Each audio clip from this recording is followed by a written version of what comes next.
আর সেখানে এসে দেখতে পারে ছোট অ্যাডাম গ্যারেজের দরজা বন্ধ করে তার জিনিসপত্র নিয়ে ঘাটাঘাটি করছিল। আর ছোট অ্যাডাম সেখানে একটা ছবি খুঁজে পায় এবং সেটা দেখে বড় অ্যাডামকে জিজ্ঞাসা করে, এটা তোমার কি হয়? তখন বড় অ্যাডাম বলে, এটা আমার ওয়াইফ লাউরা। যেটা শুনে ছোট অ্যাডাম অনেক খুশি হয়ে যায় আর বলতে থাকে, ও তাহলে এটা আমার ওয়াইফ। আমার ভাবতেও অবাক লাগছে যে কোনো মেয়ে আমাকে বিয়ে করবে। তখন বড় অ্যাডাম বলে, তুমি কোনোদিন ঠিক হবে না। এই বলে সে সেখান থেকে একটি বারে চলে যায়, যেখানে তার মাও ছিল। তার মা ওয়েটারের সাথে ছোট অ্যাডামের বিষয়ে কথা বলছিল।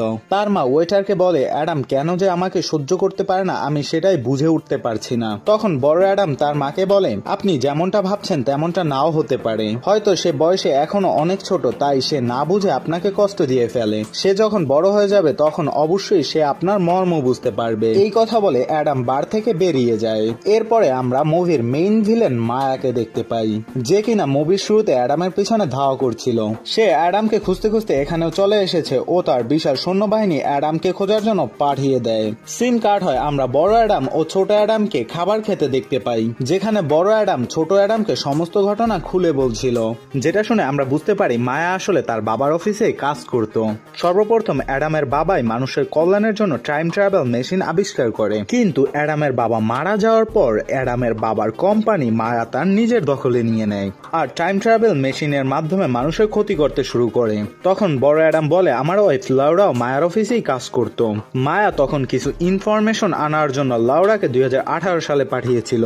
লাউরা তখন অ্যাডামের কাছ থেকে বিদায় নিয়ে 2018 সালে চলে আসে, কিন্তু এরপর থেকে সে আর ফিরে আসেনি। তখন মায়া তাকে জানিয়েছিল লাউরা নাকি এয়ারক্রাফটটি ঠিক মতো চালাতে পারেনি, যে কারণে এয়ারক্রাফট ক্রাশ হয়ে লাউরা মারা গিয়েছেন।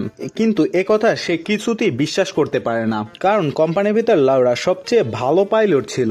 তাই সে সত্যটা জানার জন্য 2018 সালে যেতে চায়। তাদের কথা বলার মাঝখানে হঠাৎ করে মায়ার সৈন্যরা এসে অ্যাডামের উপরে আক্রমণ করতে শুরু করে দেয়, যারা ছিল মায়ার তৈরি করা হাইটেক রোবট।